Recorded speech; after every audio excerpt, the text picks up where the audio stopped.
Did you know that the deepest wound a narcissist ever faces is not the pain of being left, nor the sting of rejection, but the unbearable truth that they themselves destroyed the only real love they ever had? That moment is far more devastating than abandonment, because it is not about what someone else did to them, but about what they did to themselves. Carl Jung once said that the shadow hidden deep within us is the very part we refuse to acknowledge, and yet it is the part that controls us the most. For the narcissist, this shadow is emptiness, fear of exposure, and the inability to give love with sincerity. They spend their lives constructing a mask of control, a carefully designed persona that convinces others and convinces themselves that they are powerful, desirable, and untouchable. But beneath the surface, there is no real strength. What looks like dominance is actually desperation. What looks like confidence is fear dressed in disguise. They live in the illusion of control. They believe they are the ones steering relationships, dictating emotions, deciding who feels valued and who feels discarded. They become skilled performers, charming on the outside, adept at reading emotions, quick to say the right words and perform the right gestures. They master the art of false finesse, convincing others that they embody perfection. But here is the tragedy. This is not love, not empathy, not intimacy. It is a psychological game, a strategy born from the unconscious fear of being abandoned, forgotten, and left to face the shadow within. Jung reminded us that whatever remains unconscious will return as fate, and so the narcissist, in trying to escape their emptiness, only recreates it over and over again in their relationships. Their control is not real power, it is only a reflection of their deepest insecurity. Every time they manipulate with sudden withdrawals, calculated compliments, or selective attention, what they are really doing is trying to silence the abyss inside. The more they push to control others, the more they reveal their own lack of control. And then, love enters. Real love, authentic and sincere, is the force they are least prepared to meet, because real love is not fooled by masks. It does not bend under manipulation. It does not confuse performance with presence. Love shines like light into darkness. And when that light touches the narcissist's world, it exposes the truth they have fought their whole lives to conceal. It shows that they do not know how to connect with sincerity, only how to replay the same power games. This is the beginning of their breaking point, because no illusion, no matter how carefully constructed, can last forever once it has been pierced by truth. From the very start, the narcissist enters relationships with a magnetic charm. They carry an allure so strong that many believe they have found a soulmate. They study you, observe your patterns, mirror your desires, your fears, your hidden longings, until you feel as though this person sees straight into your soul. They can speak the words you once whispered to yourself in secret. They can perform the gestures you always wished for but never received. They can echo your dreams so perfectly that you begin to believe destiny has finally brought you to your missing half. But this is not destiny. It is design. Jung warned us that what we project outward is always what we have not faced within, and this is exactly what the narcissist exploits. They are not truly seeing you. They are using you as a mirror to reinforce their own image. What appears as empathy is not empathy at all, it is strategy. What looks like deep understanding is in fact a calculated imitation. Psychology calls it mirroring, but to the one being mirrored, it feels like connection, and so begins the trap. You start to believe that someone finally understands you, finally loves you for who you are. But the truth is, they are not meeting your heart. They are infiltrating it. They are building their power at the very core of your emotions, in the place where you are most vulnerable. And in that vulnerable space, the love bombing begins. The endless compliments, the intensity of their affection, the grand promises of a future brighter than you ever dared to imagine. It feels like being lifted into a dream where you are cherished beyond measure. But Jung warned us that what feels too intense, too idealized, always carries the mark of the shadow, because real love is steady. It does not overwhelm in order to prove itself. It does not flood you with attention only to demand your dependency in return. Yet this is precisely what the narcissist designs. Within the dazzling shower of affection, calculation is already at work.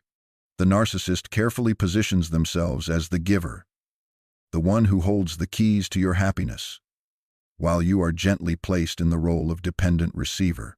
They condition you to tie your worth to their presence.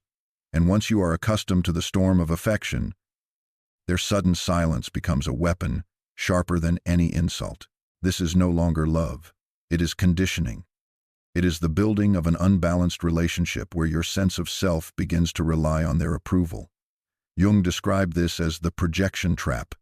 You believe you have found a kindred spirit, but in reality you are only gazing into your own longings reflected back through their mask. And masks can only last so long. Time will always reveal what is real, and when the mask begins to slip, the painful truth emerges. Genuine love has been twisted into a strategy of control. Yet even within this deception, there is hope, because a seed of awakening is always planted. Sooner or later, the light of real love shines through the cracks, and when it does, it will not be you who trembles, but them. For in the face of real love, they are exposed. Their shadow is revealed, and they are forced to confront the one truth they fear most. They never truly knew how to love. When the mask begins to slip, the shift is almost imperceptible at first. A missed call here, a colder tone there, a sudden disinterest wrapped in vague excuses. You question yourself, thinking maybe you imagined the change, maybe you are being too sensitive. But the truth is unfolding. The storm of affection that once engulfed you is fading, and what remains is the unsettling silence of indifference. This is where the cycle of devaluation begins. The very qualities they once praised now become the targets of their criticism. The quirks that made you unique are framed as flaws. The vulnerabilities you trusted them with are turned into weapons, and the love they swore was eternal is suddenly conditional. The person who once seemed to see into your soul now acts as though your soul is unworthy. And here lies the cruel irony. They push you away, not because you have failed them, but because you succeeded in giving them what they could never truly give themselves, real love. It is in this stage that the narcissist's shadow reveals itself most clearly. Their entire identity depends on control, and the presence of authentic love threatens to dismantle that illusion. Because genuine love demands vulnerability, and vulnerability to them is death. To be vulnerable means to be seen as they are fractured, empty, longing, but incapable of sustaining what they crave. And so, rather than risk exposure, they retreat into the only defense they know: destruction. They begin to destroy what they cannot control. This is why the same person who once adored you now grows cold, distant, or cruel. They are not discarding you because you lack value. They are discarding you because your value has already been proven, and that truth terrifies them. Psychology tells us that human beings fear abandonment above almost anything else. But for the narcissist, the deeper fear is not being abandoned, it is being seen. To be seen means the mask no longer works. To be seen means the emptiness is revealed. And so they cling to control, even if it means dismantling the very love they once fought so hard to claim. It is not rational. It is survival. Jung wrote that people will do anything, no matter how absurd, to avoid facing their own soul. And this is the tragedy at the heart of every narcissistic bond. The narcissist would rather destroy love than face the mirror it holds up to them. And yet, the destruction is never complete. Because in the ruins they create, something begins to awaken not within them, but within you. In the midst of confusion, rejection, and betrayal, a seed of clarity starts to grow. You begin to realize that the storm was never truly about you. The rise and fall, the adoration and the rejection, were all reflections of their inner war. What you thought was intimacy was strategy. What you thought was rejection was projection. And here is where the awakening begins, not in the narcissist's healing, but in your own recognition of the truth. The moment you stop seeing their behavior as a verdict on your worth and start seeing it as evidence of their wound, you step out of the trap. The love you gave was real. The devotion you poured was sincere. The flaw was never in your capacity to love, but in their capacity to receive it. And once this realization settles into your bones, everything changes. The power they seem to hold over you dissolves, because their words, their silences, their cycles of affection and rejection no longer define you. You begin to see yourself not as a victim of their control, but as a witness to their tragedy. And that tragedy is profound, because while you begin to awaken, they begin to spiral. Once the relationship crumbles, They are forced to confront the very reality they tried so hard to escape. They destroyed the one thing they claim to crave. This is the true collapse of the narcissist, the endless search for validation, the compulsive cycle of conquest and discard. The elaborate illusions of power, they all collapse under the unbearable truth that they are the architects of their own emptiness. No amount of new admirers, no fresh targets, no grand displays of charm can erase the memory of the one time they came close to genuine love and destroyed it with their own hands. Jung believed that the shadow, when denied, will eventually consume the self. And this is the fate that awaits the narcissist. The more they run, the more the shadow follows. The more they destroy, the more destruction defines them. The more they seek to be adored, the more hollow the adoration feels. Their life becomes a performance staged for an audience that can never satisfy, because the applause cannot fill the silence within. What they lose is not just you, but the last chance to face themselves with honesty. And so, while you rise from the ruins with newfound clarity, they remain trapped in the very cycle they built, haunted by the truth they could never face, that their greatest enemy was never abandonment, but their own reflection. And this is where the most painful paradox emerges. In the end, the person who walked away with wounds also walks away with wisdom, while the one who inflicted those wounds remains imprisoned in the very cycle they thought protected them. What you discover, once the fog lifts, is that survival is not simply about cutting ties or moving forward blindly, but about reclaiming every piece of yourself that was buried beneath their illusion. Because in the relationship, you were conditioned to shrink, to question, to apologize for needs that were never excessive, to fight for scraps of affection that should have been given freely.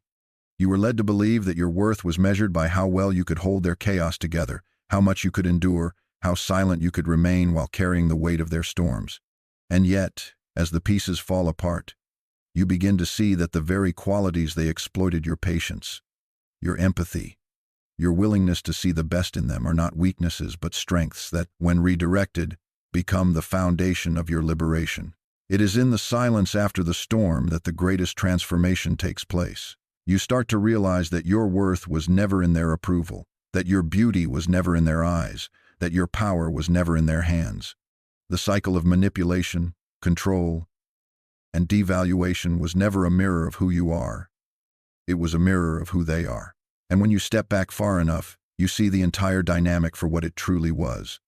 A projection, an illusion, a desperate attempt by a fractured soul to avoid confronting its own emptiness by making you carry it instead. And though it nearly consumed you, it could not destroy you, because what was real in you was stronger than what was false in them. From here begins the deeper journey, not back to who you were before, but into someone greater, someone sharper, someone unshakable. Because surviving this kind of entanglement changes you forever. You begin to sense patterns in people's behavior that others miss. You hear the hidden motives behind charming words. You feel the subtle pull of manipulation before it takes hold. Your scars become instruments of perception, and suddenly you move through the world with a clarity you never had before. You no longer beg for love, because you recognize the difference between real love and performance. You no longer chase validation, because you know the futility of seeking it from someone who cannot even validate themselves. And you no longer give yourself away, because you finally see that the love you carry is not something to be wasted on those who fear it, but something sacred, to be guarded and given only where it can grow. This is where healing becomes revolution. Because the greatest revenge is not hatred, not bitterness, not trying to wound them back. It is becoming untouchable in the very places they once tried to break you. They wanted you to believe you were nothing without them, but you rise and prove you are more than you ever were with them. They wanted you to crumble under their rejection, but you stand taller because of it. They wanted you to question your worth, but you embody it so fully that you no longer accept anything less. And as you transform, their shadow grows heavier, because every step you take toward freedom is a reminder of what they will never achieve. In the end, the narcissist does not escape their fate. They may surround themselves with new admirers. They may repeat the cycle with fresh faces. They may cling to the performance that once captivated you, but it all collapses into the same emptiness, again and again. Because no matter how many stages they build, no matter how many masks they wear, no matter how many people they fool, there is always the silence at night, the void they cannot outrun, the shadow they cannot kill. And this is where their true punishment lies, not in the loss of you, but in the unrelenting company of themselves. They will forever chase what they can never keep, forever destroy what they most desire, forever search for what can only be found in the very place they fear to look, within. And while they spiral into repetition, you spiral upward into renewal. The lessons you carry become your compass. The pain you endured becomes your strength. The truth you uncovered becomes your freedom. You stop living in reaction to what was done to you, and you begin living in alignment with what you now know. And what you know is priceless. That love is not chaos. That intimacy is not control.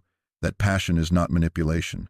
You know now that genuine love will never demand you to shrink, never punish you for honesty, never turn your vulnerabilities into weapons. And because you know this, you will never again mistake the storm for the sea, the mask for the man, the illusion for the truth. That is the ultimate liberation, not only surviving the narcissist's world, but stepping so far beyond it that it can never pull you back. You rise not as the broken, not as the wounded, but as the awakened. And once you awaken, you see clearly that what once seemed like the end was in fact the beginning of a life no longer bound by lies. A life where you do not need to beg for love because you are already whole, already worthy, already free.